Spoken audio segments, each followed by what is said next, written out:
Pourquoi Ibrahim Traoré, chef de l'État, s'est-il levé avant l'aube pour marcher seul, sans escorte, dans les couloirs fissurés d'une prison oubliée? Pourquoi prendre un tel risque, sans prévenir ses proches, sans protection, au mépris des règles et de sa propre sécurité? Qu'espérait-il découvrir ou affronter dans ce lieu que même les plus puissants évitent de nommer? Ce matin-là, tout a été réduit au silence. Pas de journalistes, pas de caméras, pas de discours officiels. Le cortège présidentiel, réduit à l'essentiel, roule en secret à travers la ville engourdie, filant vers la périphérie. Là-bas, là où la vie s'efface et où la mémoire s'effiloche, une prison pour femmes attend. Oubliée du monde, ignorée des instances, elle n'est plus qu'un vestige que l'on préfère ne pas voir. Les gardes du corps hésitent, inquiets. Traoré tranche, d'une voix posée. « Si je ne peux pas marcher parmi mon peuple, alors je ne mérite pas de le diriger. » Sa décision claque comme une gifle aux usages du pouvoir. Ici, il ne vient pas pour être vu, mais pour entendre, pour affronter l'indifférence, pour s'exposer à la vérité nue qui rôde dans l'ombre. À chaque pas, tout vacille. La sécurité, la réputation, l'autorité même de la présidence. Refuser de voir, c'est condamner des vies à la nuit perpétuelle. Mais ouvrir les portes, c'est laisser la lumière pénétrer, au risque de tout bouleverser. Dans cette brèche fragile, un homme décide que l'humanité vaut plus que le protocole, que la vérité exige le courage de l'écoute. Mais que va-t-il vraiment trouver derrière ces murs silencieux? Quelle voix, quels secrets attendent, prêts à renverser tout ce qu'il croit savoir?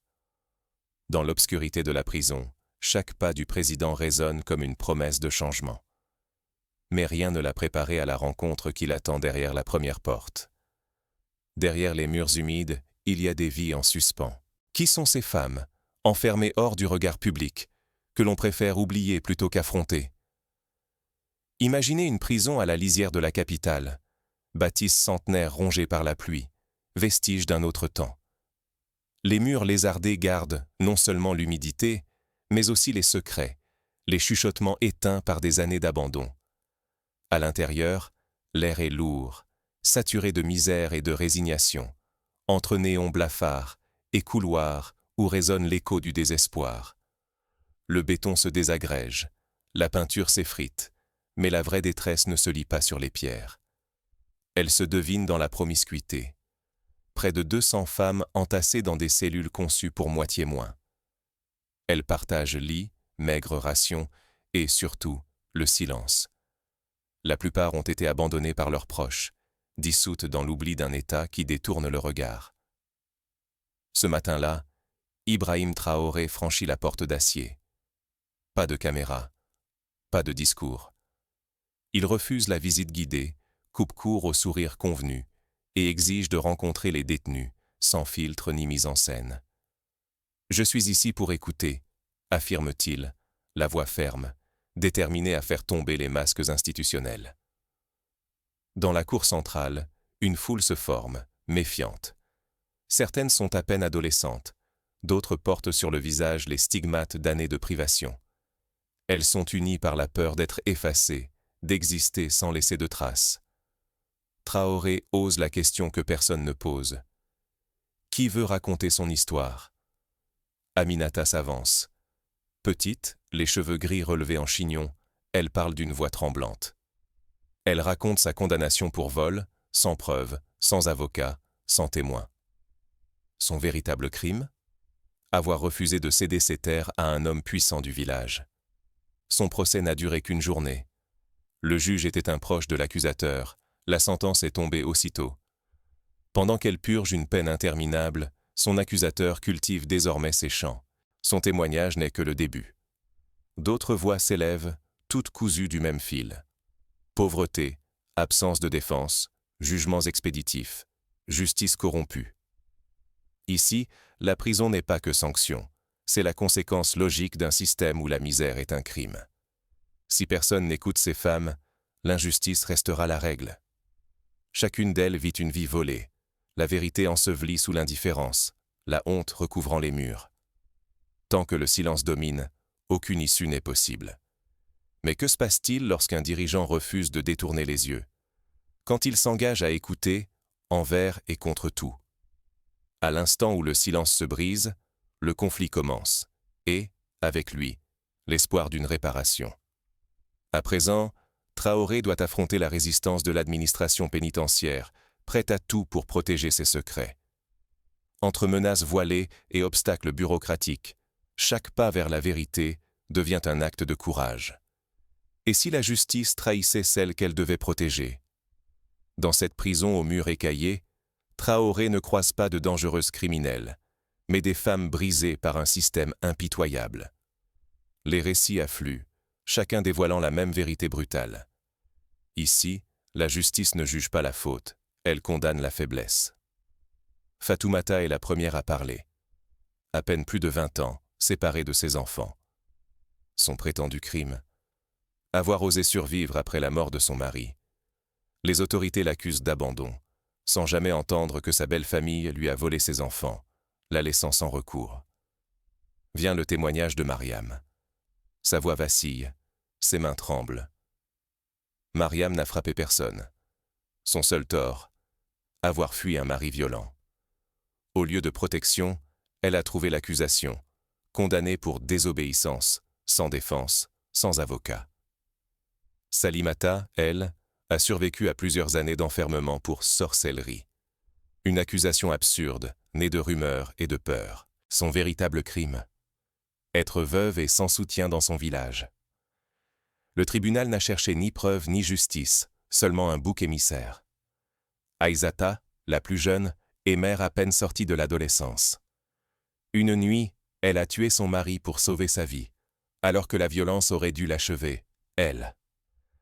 Mais pour la justice, il n'y a eu ni légitime défense, ni circonstances atténuantes. Pas d'écoute, pas de défense, juste la prison.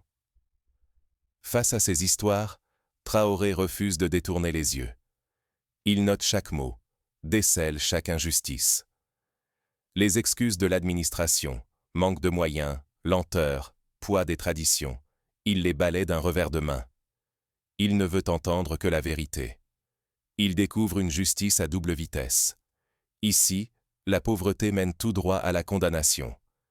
L'isolement social aggrave la sentence. Résister à l'abus devient une faute de plus. Ce n'est pas la justice qui règne, mais la punition des sans-voix. Fermer les yeux sur ses destins, c'est valider l'injustice. Mais agir, c'est risquer d'affronter l'ordre établi, de heurter les puissants, de perdre sa propre légitimité. Le regard de Traoré croise celui des détenus. Il sait que rester neutre, ce serait trahir sa mission. Le silence retombe, mais l'écho des voix brise la quiétude. Traoré comprend que le mal est systémique, enraciné dans chaque rouage. La détresse est profonde, mais sa volonté de changer les choses doit l'être encore plus. Pour Traoré, le choix n'est plus abstrait. Il doit décider s'il affronte ouvertement le système ou s'il se protège. Mais chaque minute passée entre ces murs rend l'inaction impossible. Quand la parole se heurte à l'action, que reste-t-il des promesses? L'engagement véritable ne se juge pas à l'éloquence, mais à la façon dont il se grave dans le quotidien de celles qu'on a longtemps ignorées. Ce matin-là, Ibrahim Traoré n'a pas hésité. Il a agi aussitôt. Sa première décision fut sans appel. Chaque dossier, chaque récit entendu devait être rouvert. Il exigea la création immédiate d'un groupe dédié et s'adressa personnellement aux ministres concernés.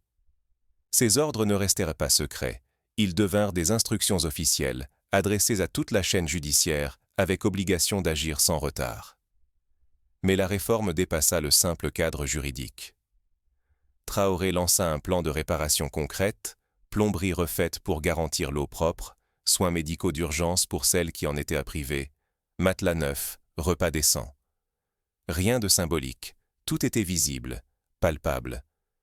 Pour la première fois depuis des années, certaines femmes purent se laver à l'eau tiède, voir un médecin, dormir sans douleur. Devant la presse, Traoré prit la parole. Il promit de défendre les plus vulnérables, annonça la création d'un bureau d'avocats publics pour que plus jamais une femme ne soit jugée sans défense et ordonna un audit complet des juges soupçonnés de corruption ou de négligence. Ces annonces, en plein jour, adressèrent un message sans ambiguïté. La justice ne serait plus un privilège réservé aux puissants. Les effets furent immédiats. En moins de 24 heures, les dossiers les plus flagrants furent réexaminés. Aminata, condamnée à tort depuis 11 années, retrouva la liberté. Fatoumata, accusée d'abandon alors qu'on lui avait arraché ses enfants, fut libérée. Puis Mariam, Salimata, Aïssata. Une à une, les portes s'ouvrirent pour celles qui n'auraient jamais dû être enfermées. Chaque victoire ébranlait le système. Magistrats furieux, fonctionnaires inquiets, critiques acerbes dans la presse. Le pouvoir fut aussitôt sous pression. Certains dénoncèrent un coup de communication, d'autres craignirent l'anarchie. Pourtant, au cœur des tensions, grandissait un espoir nouveau. Pour la première fois, des centaines de vies changeaient. Des familles se retrouvaient. Des communautés redécouvraient leurs mères, leurs sœurs, leurs filles. Le prix de ces réformes était immense. Il fallait affronter l'inertie, supporter la tempête médiatique, porter seul la responsabilité du changement. Mais le coût du silence, c'était la souffrance et l'oubli de centaines d'innocentes. Ici, l'action avait rendu leur dignité à celles qu'on croyait perdues, prouvant qu'une justice différente était possible, et qu'un geste sincère, même isolé, pouvait faire trembler la fatalité. Mais chaque avancée réveille aussi des ennemis. À mesure que le système se défend, la promesse de justice doit prouver qu'elle peut survivre aux tempêtes. Et si la vraie force d'un dirigeant résidait dans sa capacité à écouter et à agir sans rechercher la gloire? C'est là, dans l'ombre et le silence, que la transformation profonde s'opère, loin des projecteurs, dans la simplicité de l'écoute sincère et la fermeté de l'action juste. Ici, il ne s'agit plus seulement de mots, mais de conséquences tangibles, durables, qui échappent à la logique des promesses creuses. Aujourd'hui, la prison n'est plus ce tombeau où l'on enterrait les oubliés. Les murs rénovés laissent désormais filtrer la lumière dans les couloirs. Les femmes privées de liberté ont enfin accès à des soins dignes, à une éducation réelle. Là où jadis la surpopulation étouffait toute dignité, la population carcérale a été réduite de façon radicale. Chaque dossier a été revu, chaque décision pesée, pour redonner justice là où elle avait disparu. Ce bouleversement ne s'est pas arrêté aux portes de la prison. L'exemple s'est propagé au-delà des frontières, forçant l'attention d'autres pays, jusqu'à faire réagir la communauté internationale. Un modèle est né, preuve irréfutable que le sort des plus vulnérables peut être changé sans discours grandiloquents, mais par la rigueur d'une action réfléchie, invisible et déterminée. Ibrahim Traoré, lui, refuse les félicitations. Il ne veut ni statut, ni cérémonie. Son principe est limpide. Jugez-moi sur mes actes, non sur mes paroles. Chaque choix porte l'empreinte d'une humilité rare au sommet du pouvoir. Il rappelle inlassablement, la responsabilité n'est pas un privilège, c'est un devoir, et la légitimité d'un dirigeant s'enracine uniquement dans le réel, dans la vie de celles et ceux qu'il prétend servir. Voilà la leçon essentielle. Lorsque le pouvoir s'unit à l'humilité, la transformation devient profonde, durable, presque inarrêtable. Face à l'injustice, la résignation est complice du silence. Mais l'action collective, l'écoute et l'exigence de justice ouvrent la voie à l'espoir, même dans les lieux condamnés à l'oubli. Mais au fond, qu'est-ce que cela change pour nous, ici et maintenant? Pour comprendre l'impact, il faut revenir sur ce qui a rendu ce changement possible. Comment une seule visite a-t-elle pu déclencher une telle révolution silencieuse? Le vrai changement commence quand on ose écouter. Aujourd'hui, c'est à nous de refuser de détourner le regard, même quand l'indifférence semble plus simple. Chaque témoignage entendu derrière ces murs n'était pas seulement un récit de douleur, mais une preuve que chaque réforme, chaque loi, touche des vies humaines, souvent invisibles.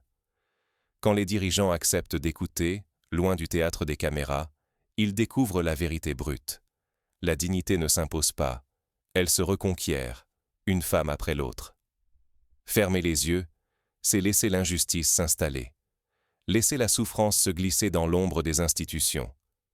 Mais exiger que nos décideurs écoutent vraiment, c'est leur rappeler leur devoir d'agir. Cet acte, minuscule ou immense, peut bouleverser le destin de toute une société. Ce pouvoir d'exiger l'écoute, chacun de nous le possède. Il ne s'agit pas seulement de dénoncer de l'extérieur, mais de porter la voix de celles qu'on oublie, d'insister sans relâche.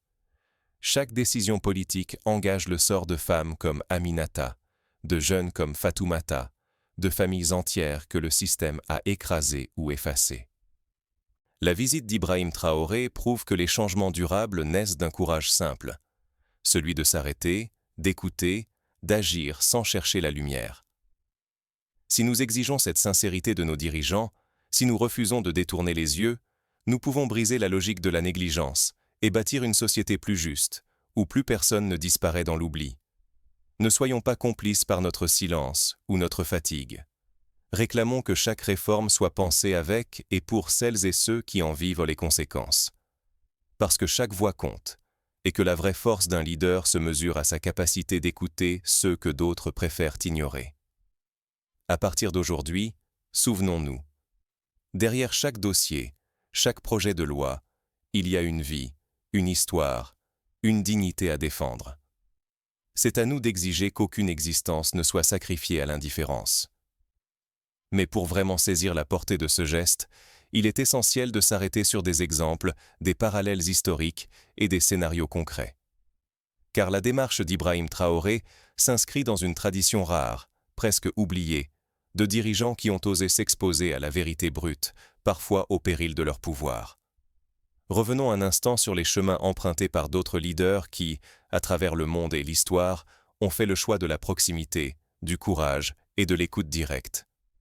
Souvenons-nous de Nelson Mandela, qui, après 27 années d'incarcération, avait fait de la réconciliation et de la visite des prisons un acte fondateur de la nouvelle Afrique du Sud. À sa sortie, il n'a pas cherché la vengeance, mais tendu la main à ses anciens geôliers, insistant pour connaître la réalité de ceux qui souffraient encore dans l'ombre du système carcéral. Ou pensons à Angela Merkel, se rendant sans prévenir dans des centres d'accueil pour migrants, loin des caméras, pour entendre les peurs et les espoirs de celles et ceux qui venaient de tout perdre. À chaque fois, le geste a été plus fort que les discours. Cela a permis d'adapter la politique, de corriger des abus, de rendre visibles les invisibles. Plus près de nous, rappelons-nous du président tanzanien John Magufuli, qui, refusant les cortèges fastueux, surprenait les hôpitaux publics par des visites impromptues, exigeant la vérité sur l'état des soins et les conditions de vie des patients. À chaque fois, il bouleversait les habitudes, forçant l'administration à réagir et à corriger les dérives. Plus qu'un symbole, c'était un acte de rupture avec la complaisance et la routine du pouvoir. Ces exemples montrent que le changement profond naît toujours d'une rencontre directe avec la souffrance humaine.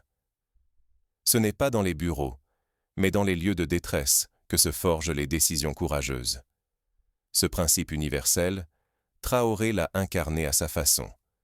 Mais comment pouvons-nous, à notre échelle, suivre ce chemin?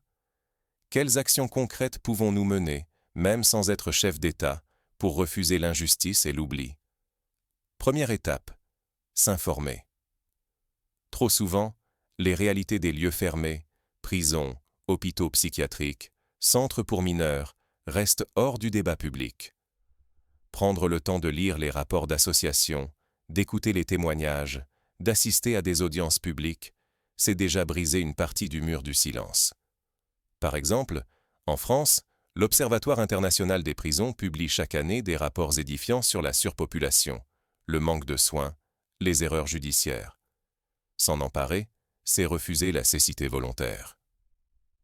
Deuxième étape, relayer la parole des oubliés. Les réseaux sociaux, les pétitions, les campagnes de sensibilisation ne sont pas de simples gadgets. Ils ont permis, en quelques années, d'alerter sur le sort des femmes détenues pour avortement au Salvador ou sur les excès de la détention administrative de migrants en Europe. Chaque partage, chaque signature compte. Parfois, une simple vidéo, vue par quelques centaines de personnes, peut faire basculer un destin. Rappelons-nous de l'affaire Kalief Browder, jeune Américain emprisonné sans jugement pendant 3 ans à New York. Son calvaire n'a pris fin que lorsque des associations ont relayé son histoire, forçant les autorités à réformer la détention provisoire. Troisième étape, interpeller les décideurs. Il ne s'agit pas d'attendre un miracle venu d'en haut, mais de demander des comptes. Chacun peut écrire à son député, solliciter des rendez-vous, poser des questions lors de réunions publiques. Il existe de nombreux exemples où la pression citoyenne a abouti à des changements majeurs. En Argentine, la mobilisation de collectifs féministes a permis la libération de dizaines de femmes condamnées pour homicide obstétrical, c'est-à-dire pour avoir fait une fausse couche suspectée d'être un avortement. Ce sont des milliers de lettres, des sit-ins, des campagnes de presse qui ont fait plier la justice. 4e étape. Soutenir les associations et les avocats qui se battent pour la défense des plus faibles. Que ce soit par des dons, du bénévolat, ou simplement en prêtant sa voix lors de campagnes, chacun peut renforcer l'action des ONG et des défenseurs des droits humains. L'histoire récente du Burkina Faso, par exemple, a aussi été marquée par l'engagement de collectifs d'avocats bénévoles, qui ont remporté des victoires improbables face à l'injustice, en rouvrant des dossiers laissés à l'abandon. 5e étape. Éduquer autour de soi. Parler des injustices, même à l'échelle de la famille, de l'école, du quartier, c'est planter des graines d'empathie et de vigilance. Les récits d'Aminata, de Fatoumata ou de Mariam ne sont pas que des histoires lointaines. Ils trouvent un écho dans toutes les sociétés. En France, l'affaire Jacqueline Sauvage a bouleversé l'opinion et contribué à faire évoluer la législation sur les violences conjugales. Ce n'est qu'en diffusant ces histoires que l'on construit une culture commune de la justice et du courage. Mais il ne faut pas s'arrêter au constat. Pour avancer, il est crucial de proposer des solutions concrètes, inspirées de ce qui a fonctionné ailleurs. Par exemple, la création de commissions indépendantes d'enquête sur les abus dans le système judiciaire a permis, dans de nombreux pays, de libérer des innocents et de réformer les pratiques. En Afrique du Sud, la commission Vérité et Réconciliation a permis d'entendre des milliers de victimes, de reconnaître les torts, de préparer le terrain à des réparations.